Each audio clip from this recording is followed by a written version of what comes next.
नमस्कार, आप देख रहे हैं इंडिया अब तक न्यूज और मैं हूं आनंद शर्मा। क्या जलगांव की जनता के हक की जमीन पर भू माफियाओं और प्रशासन की मिलीभगत का साया है? क्या नगर निगम की तिजोरी को चूना लगाकर निजी लोग मालामाल हो रहे हैं? ये सवाल हम इसलिए पूछ रहे हैं क्योंकि जलगांव महानगर पालिका की बजट बैठक में जबरदस्त हंगामा हुआ इस बात को लेकर। भंगाळे गोल्ड जलगांव, सोनं खरेदीसाठी विश्वासाचं एकमेव नाव भंगाळे गोल्ड। मामला है मौके की जमीनों का। आरोप लगा है कि शहर की सबसे कीमती जगहों पर निजी लोग सालों से व्यापार कर रहे हैं, जबकि उनका कॉन्ट्रैक्ट कब का खत्म हो चुका है। नगर सेविका वैशाली पाटिल ने सीधे तौर पर प्रशासन को कटघरे में खड़ा किया। उनका कहना था कि जब नगर निगम को करोड़ों का फायदा होना चाहिए था, वहां लापरवाही की वजह से भारी नुकसान हो रहा है। पालिकेच्या ज्या जागा आहेत त्या आपण खाजगी व्यावसायिक लोकांना खाजगी कामांसाठी आपण दिल्या। जवळजवळ मला माझ्या माहितीनुसार 400च्या आसपास जागा आहे। तर त्या जागांचा फायदा काय होतोय की आपण ज्या लोकांना त्या दिलेल्या आहेत ते स्वतः त्यांचा फायदा त्यांचा स्वतःचा आर्थिक फायदा होतो। त्यातनं जो फायदा महापालिकेला आपल्याला मिळायला पाहिजे तो आपल्याला मिळत नाही। त्याविषयी पण आपण जरा लवकर अंमलबजावणी करावी नाही। त्याबद्दल आपण दखल घेतली आहे। आज की बैठक में कई बड़े मुद्दे भी सामने आए। पहला, निजी कब्जा। कई प्राइम लोकेशंस पर कॉन्ट्रैक्ट खत्म होने के बाद भी व्यापार जारी है। दूसरा, खाजा मियां जमीन विवाद। पूर्व पदाधिकारी जो हैं, पहले अभी पार्षद नितिन लड्ढा ने प्रशासक के कार्यकाल में लिए गए फैसलों पर सवाल उठाए कि क्या प्रशासक को नीतिगत फैसले लेने का अधिकार था। यह एक बड़ा सवाल बन गया। तीसरा, नगर रचना विभाग पर निशाना लगाया गया। नगर सेवक अरविंद देशमुख ने कहा कि टाउन प्लानिंग विभाग जानबूझकर फाइलों को अटका रहा है। जहां 51 लाख का राजस्व मिल सकता था, वहां भी कार्यवाही आगे नहीं बढ़ रही है।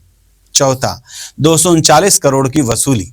शहर के दुकानदारों पर करीब 239 करोड़ रुपए का बकाया है, लेकिन प्रशासन की कार्यवाही अब तक नहीं हो रही है। और अब इस पूरे मामले से जुड़ा एक और गंभीर पहलू सामने आ रहा है। जलगांव शहर में जगह जगह पक्के अतिक्रमण खड़े हो चुके हैं। बड़े बड़े अस्पताल, बड़े बड़े प्रतिष्ठान, यहां तक कि महानगर पालिका के ठीक सामने और आसपास अतिक्रमण दिखाई देता है।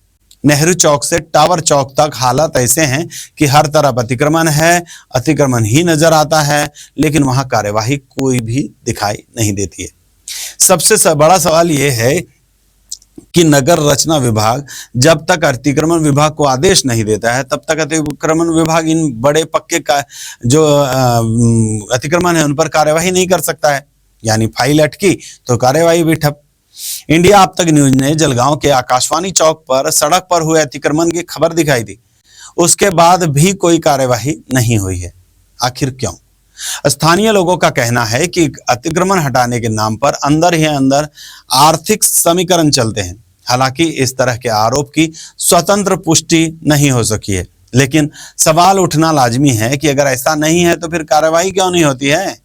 आकाशवाणी चौक पर एक पान की दुकान के पीछे बना एक पिज्जा रेस्टोरेंट पूरी तरह से अतिक्रमण पर खड़ा होने का आरोप है। जॉब के लिए मैनेजर है यहाँ पे? Job okay. कहाँ रहते हैं बेजमोथा जी? क्या नाम है उनका पूरा? नाम क्या है उनका पूरा? पराग बेजमोथा। ये जगह भी उन्हीं की है क्या? मैं आनंद शर्मा हूँ, यही जलगांव से। न्यूज चैनल से रिलेटेड है। ये जगह जो है वो अतिक्रमण में है पूरी की पूरी। इस पे ये चीजें बना रखी है, ये भी आश्चर्य की बात है। ठीक है।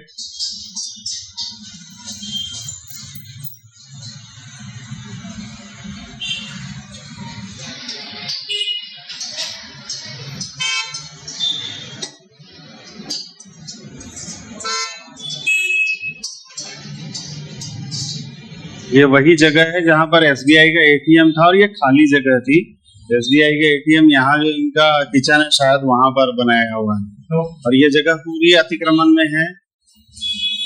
बार बार ये शिकायतें मिलती आई है कि ये जगह जो अतिक्रमण में, इसके बावजूद भी इतना शानदार यहाँ पे बना हुआ तो अच्छा ये कैफे है, लेकिन अतिक्रमण में। और अभी आपने देखा कि बाहर गाड़ियां जो है वो इनकी सड़क पे खड़ी रहती है।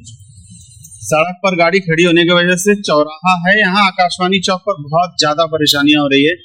इन सभी पर कार्यवाहियां होनी चाहिए, ऐसी हमें अपेक्षा है। देखते हैं कि कब कार्यवाही होती है, हम लोग कार्यवाही के लिए प्रयास करते रहें। और वहां खुलेआम व्यापार जारी है। इस मामले में जब अतिक्रमण विभाग के अधिकारी ठाकुर जी से बात की गई तो उन्होंने कहा कि उनके वरिष्ठ अधिकारी श्री मराठे जी के आदेश के बिना इस तरह के पक्के अतिक्रमणों पर कार्यवाही नहीं की जा सकती है। वहीं जब श्री मराठे जी से बातचीत की गई तो उन्होंने सोमवार को लगभग 1-1.5 महीने पहले आश्वासन दिया था, लेकिन करीब 1.5-2 महीने बीत जाने के बाद भी न तो जांच हुई है न कोई कार्यवाही नजर आई है। अब स्थिति यह है कि वे फोन और संदेशों का भी जवाब नहीं दे रहे हैं। यह सवाल उठता है कि अगर कार्यवाही नहीं हो रही है तो वजह क्या है? अगर कोई फायदा नहीं है तो फिर देरी क्यों है? और अगर कोई फायदा है तो वह सीधे सीधे जनता के साथ अन्याय है, क्योंकि हकीकत यह भी है कि जब बात गरीबों के छोटे अतिक्रमणों पर आती है तो कार्यवाही में देर नहीं लगती, लेकिन जब बड़े और प्रभावशाली लोगों की बात होती है तो सिस्टम की रफ्तार अचानक धीमी पड़ जाती है। उप महापौर मनोज चौधरी ने इस पूरे मामले पर कड़ा रुख अपनाते हुए प्रशासन को आदेश दिए हैं कि अगली बैठक तक सभी जमीनों और संपत्तियों की विस्तृत रिपोर्ट पेश की जाए। अब देखना यह होगा कि क्या प्रशासन इन कब्जों पर कार्रवाई करेगा या फिर मामला भी फाइलों में पीछे की तरह दबकर रह जाएगा। आप बने रहिए इंडिया अब तक न्यूज के साथ। हम इस खबर पर हर पहलू पर नजर बनाए हुए हैं। मैं हूं आनंद शर्मा, इंडिया अब तक न्यूज से कड़वा लेकिन सच के साथ। जय हिंद। विश्वास सदियों का, विरासत अपनों की, हर पीढ़ी जिसे पहचाने वो चमक रतनलाल सिवाफना ज्वेलर्स की। इंडिया आप तक समाचार, कड़वा लेकिन सच।